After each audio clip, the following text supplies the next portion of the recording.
배민수의 경제토크 퍼스트 프라임 리서치 손여로 팀장님이 바이오에 대한 의견을 주실 겁니다. 바이오는 ABL 바이오, 그죠? 네. 그 전에 이제 알테오젠, 여기다가 지금 뭐 비만 이런 쪽이 또 핫한데요. 먼저 제약 바이오를 둘러싼 환경부터 얘기하면 금리 관련된 건 이전보다는 뭐 이렇게 직접적인 건 아닌 것 같고, 관세 관련해서 네. 품목 관세를 할 거란 얘기가 계속 좀 있습니다. 그 부분은 어떻게 봐야 될까요? 우선 저번 달 녹화할 때보다 네. 지금 녹화할 때 조금 여건이 나아졌다라고 판단을 하고 있는데요. 네. 일단 제약바이오 원재료에도 관세를 부과했다라고 이야기를 했기 때문에 그 관세 부과 시점이 좀 중요하다라고 판단을 하고 있고, 그 관세 부과 시점을 아시는 분들은 아무도 안 계시겠죠. 그래서 저 역시도 계속 트럼프 관세 자고 일어나면 제일 먼저 검색을 하는 게 그겁니다. 그래서 일단은 지금 오늘 녹화하는 날이 목요일인데 뉴욕 증시 보시면 수요일 아침에 이제 화요일 뉴욕 증시 끝났을 때 뉴스가 엄청 많이 나왔다가 수요일 뉴욕 증시 끝나고 목요일 국내장 열리기 전까지 최신화된 뉴스는 없더라고요. 그냥 뭐 아무리 뭐 미국이랑 중국이 잘 대화를 하더라도 최고 관세가 140%인데 그래도 절반인 60% 70%는 관세 부과될 거다라는 이야기, 그게 이제 오늘 아침 나왔고, 그다음에 우리나라 경제 성장률이 3개 분기 만에 마이너스로 돌아섰다, 이런 뉴스가 나오면서 오늘 왜 국내 증시가 뉴욕 시장은 뭐 나스닥 필라델피아 반도체가 2% 넘게 반등인데 국내 증시는 왜 하락했냐라고 물었을 때 그냥 아무 생각 없이 편하게 이야기할 수 있는 거는 요즘 우리나라가 뉴욕 시장은 디커플링 나오니까 하나, 그다음에 두 번째로는 아무리 미국이랑 중국이랑 잘 이야기한다고 해도 관세 60% 70% 부과될 수 있다, 둘. 그다음에 우리나라 경제 성장률 마이너스 나온 거, 이렇게 세 가지를 이유로 꼽고 있는데 저는 뭐 그런 것들을 민감하게 반응을 하면은 투자하면서 스트레스밖에 안 나온다, 이렇게 생각을 하고 있고, 그렇게 하루 단위로 시계를 생각하지 마시고 저는 뭐 주 단위로 좀 투자 전략 짜는 게 맞다라고 판단하고 있고요. 일단은 미국에서 관세 뉴스가 좀 약화되면은, 관세가 강하게 부과이 되면은 어떤 이제 금리가 오를 것이고, 그 다음에 그러면은 기준금리 인하가 힘들어지니까 제약바이오한테는 안 좋아지는 건데, 그래서 이 미국과 중국이 다툼이 적어지면은 관세도 덜 부과될 것이고, 관세가 덜 부과되면은 금리가 안 올라갈 것이고, 금리가 안 올라가면은 제약바이오에 대한 어떤 우려도 좀 줄어들 거고, 이것도 제 의심인데, 제가 이제 뉴스도 보지만 뭐 텔레그램 방이나 뭐 종목 토론실 가면은 이 미국 국채 금리가 올라가는 이유가, 우리 박사님 아시겠지만 국채 수익률이 올라가면은 채권 가격이 떨어진다는 것이고, 채권 가격이 떨어진 거는 누가 매도라는 것인데, 이 매도가 중국이다라는 의견이 있어요. 근데 뭐 아무도 이제 뉴스로 안 나오니까 모르겠는데, 근데 그건 알잖아요. 미국의 국채를 가장 많이 들고 있는 건 중국이고, 중국 국채도 미국이 가장 많이 들고 있으니까 이런 시세를 만들 수 있는 세력 중에 하나를 꼽으라고 한다면 뭐 중국일 것이다. 근데 이거는 제 개인적인 생각입니다. 뉴스가 없으니까. 근데 미국과 중국이 이런 약간 좀 화해 무드로 간다는 뉴스가 나오면서 중국에서 이제 국채 매도를 좀 덜 한다라고 하니까 이제 어떤 채권 가격 안정을 찾으면서 지금도 10년물 국채 선물 금리가 4.4에서 4.3 이렇게 좀 내려온 상황입니다. 그래서 이런 모든 대외적인 매크로 여건을 봤을 때는 제약바이오는 그렇게 투자하기 나쁜 여건은 아닌 것 같다. 그래서 개인적으로 보고 있습니다. 그러니까요. 시장도 제약바이오는 계속해서 관심이 있고, 그죠? 네. 가끔 이렇게 퍽퍽 튀어오르는 기업들도 있습니다. AACR 있잖아요. 핫케 모멘텀이 중요하니까 제약바이오 관련해서 주목할 점은요?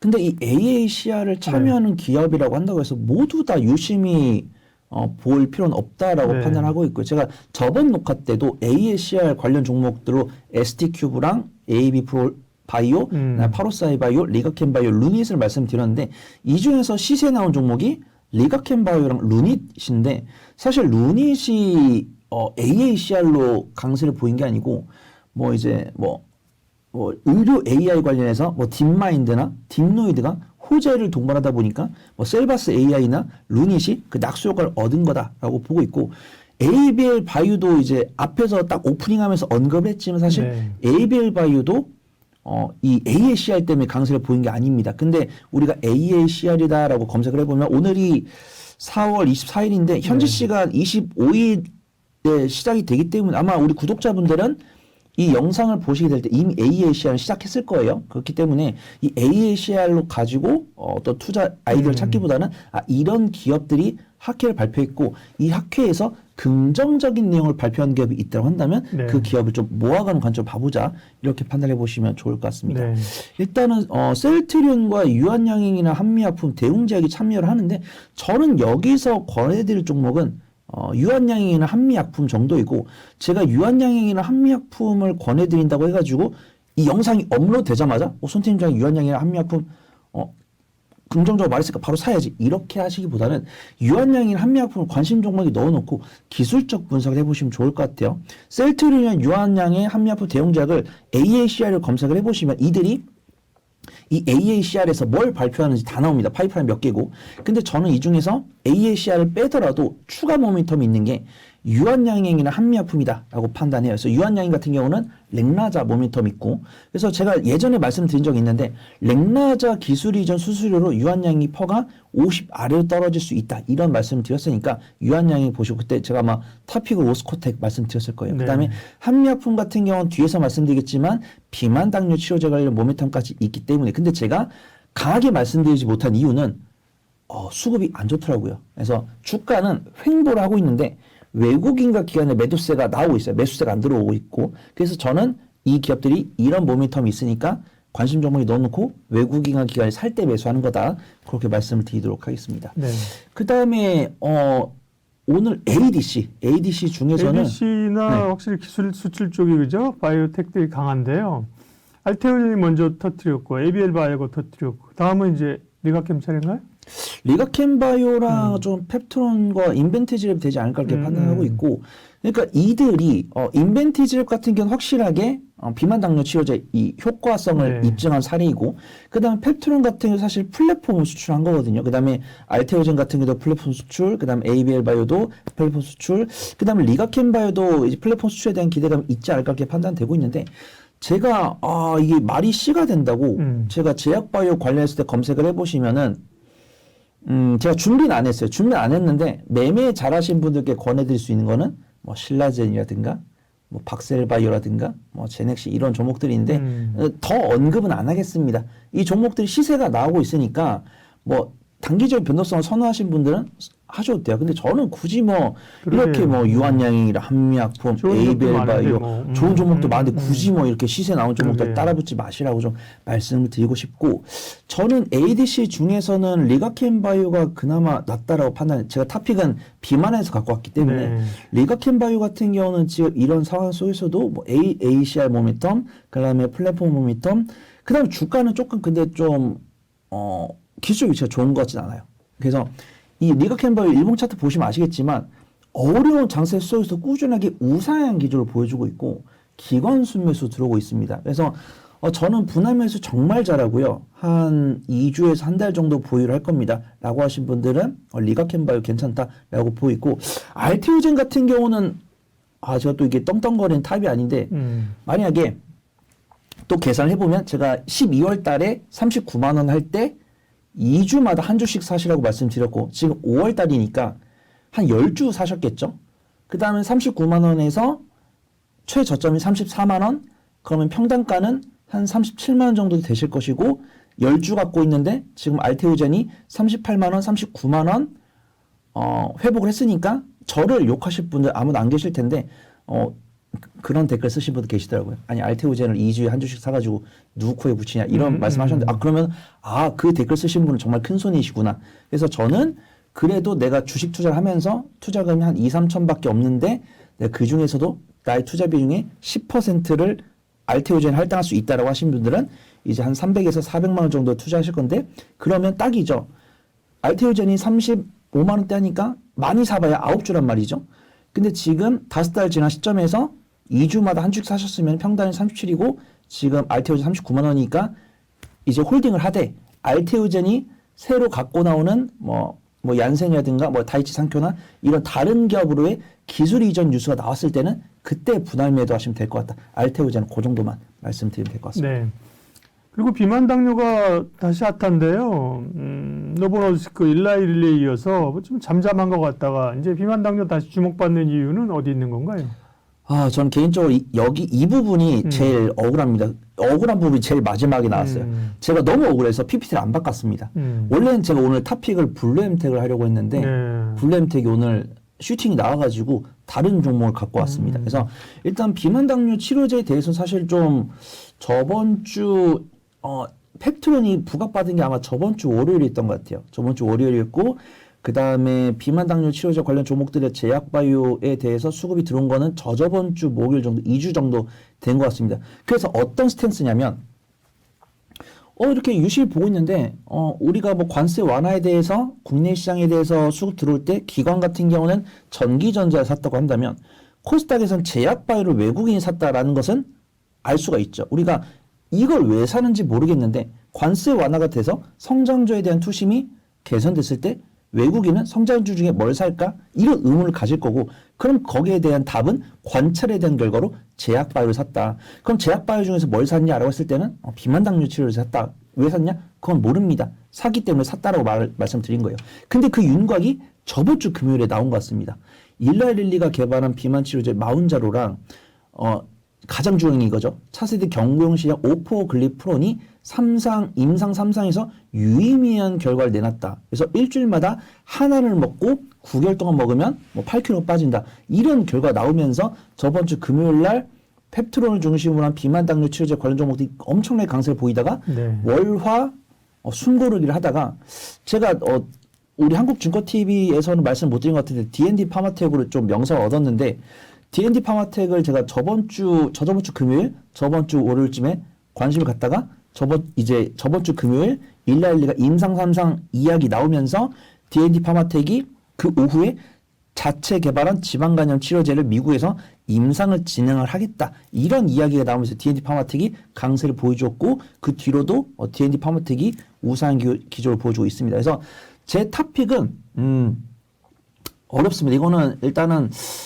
샤페론이랑 라파스를 말씀을 드릴 건데 네. 매매 관점으로 보시기 좋을 것 같아요. 왜냐면은 제가 정말 억울한 게 제가 한 달에 한 번씩 녹화하니까 제가 탑픽으로 밀고 싶은 종목들이 다 시세가 나와버렸어요. 그래서 제가 뭐 긍정적으로 봤던 거는 뭐 펩트론 전 놓쳤다라고 보고 있고 인벤티지랩 같은 경우는 매매 잘하신 분들께 보셔라라고 말씀드렸고 저는 솔직히 D&D 파마텍이랑 블루엠텍은 우리 한국증권TV에서 말 못했지만 다른 데서 말을 많이 하고 다녔거든요. 그래서 D&D 파마텍이 떠났으니까 블루엠텍을 봐야겠다라고 판단했는데 블루엠텍이 오늘 떠나버렸어요. 그래서 저는 탑픽으로 이제 라파스랑 샤페론을 말씀드릴 건데 블루엠텍 같은 경우는 이 위고비 유통사업을 영위를 하고 있죠. 근데 위고비가 작년에 아시다시피 원래는 작년 10월에 우리나라에 상륙을 했는데 공급망 문제가 있었잖아요. 그래서 이 블루엠텍이 작년 4분기에는 실적이 안 나왔는데 올해 1분기에는 실적이 잘 나올 거다라고 보고 있습니다. 그 이유가 3월 매출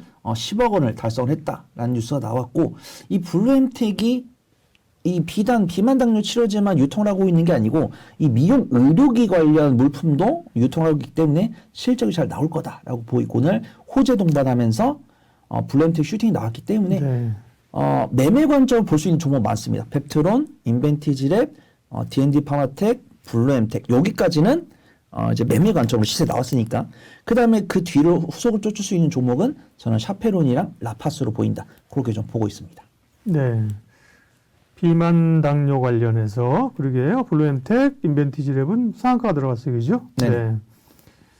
펩트론하고 이런 지금 얘기하신 비만 당뇨 기업들은 주로 그럼 이제 국내에서에 대한 수요인가요? 앞서 이제 기술 수출하는 그런 것처럼 이제 외국 기업하고의 어떤 협력이나 외국 시장이 더 중요한 건가요? 어딘가요? 제가 네. D&D 파마텍을 긍정적으로 봤던 네. 이유가 너무 사업이 명확했어요. 자신들은 경구용 비만 당뇨랑 지방간염 딱 이 두 가지만 하겠다라고 이제 사업 계획 나와 있고 그 다음에 이거를 모조리 다 임상까지 다 하는 게 아니고 임상 1상 2상 단계에서 기술 이전을 하겠다. 네. 너무 욕심도 안 내고 명확하게 하겠다라고 이야기할 부분 전 D&D 파마텍 좀 긍정적으로 봤고 지금 뭐 알테오젠이나 뭐 에이벨 바이오나 펩트론 이런 것도 호재 너무 많고 저는 와 펩트론이 이렇게까지 이렇게 수급이 나올 일인가라고 봤던 게 뭐 유상증자도 진행했고 근데 유상증자 권리가 끝났고 납입까지 다 끝났기 때문에 사실 유상증자 관련된 악재는 펩트론 없다라고 판단하고 있고 지금 이 펩트론이 이 일라일리랑 이 약물 전달 플랫폼 스마트 디법이 작년 10월에 했고 테스트 기간을 14개월 두겠다고 했으니까 결과는 작년 10월부터 14개월이면은 빠르면 올해 연말, 늦으면 내년 초반인데 이 일라일리가 너무 잘 나가니까 지금 뭐 이제 비만 당뇨 치료제 글로벌 1위 누구냐 이게 막 갑론을박이 심하더라고요.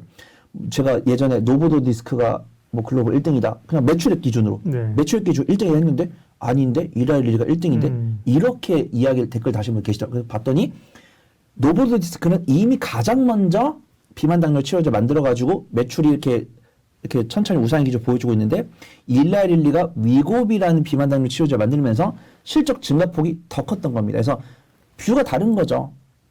대장주 섹터 대장을 시가총액을 볼 거냐 성장성을 볼 거냐 그 차이인데 그래서 지금 일라일리가 좋은 결과 보여주면서 일라일리의 위고비를 유통을 하고 있는 블렘텍이 시세가 나왔고 일라일리랑 플랫폼 테스트라고 있는 펩트론이 시세가 나왔는데 이 기업들은 시세가 이미 나왔기 때문에 매매 관점 보는 게 맞고 저는 이 샤페론이랑 라파스를 강한 비중을 싣기보다는 진짜 매매 관점을 보시는 게 맞다라고 판단해요. 왜냐하면 샤페론 같은 경우는 적자 지속이고 상장을 한 2019년쯤 했기 때문에 좀 위험합니다.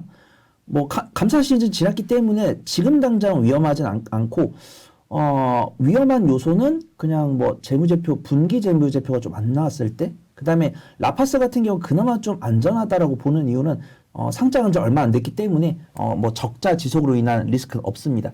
오로지 그냥 이 시장의 자금의 이동으로만 본 거고 그러면 의지를 본 거죠. 샤페론 비만 당뇨 치료제 봤을 때 샤페론은 뭐 비만 당뇨제 연구 개발을 꾸준하게 진행을 하고 있다. 그다음에 라파스 같은 경우는 경구용 비만 당뇨 치료제가 임상 3상을 통과했기 때문에 이 경구용 치료제 다음으로는 투자분들께서 어디를 볼까?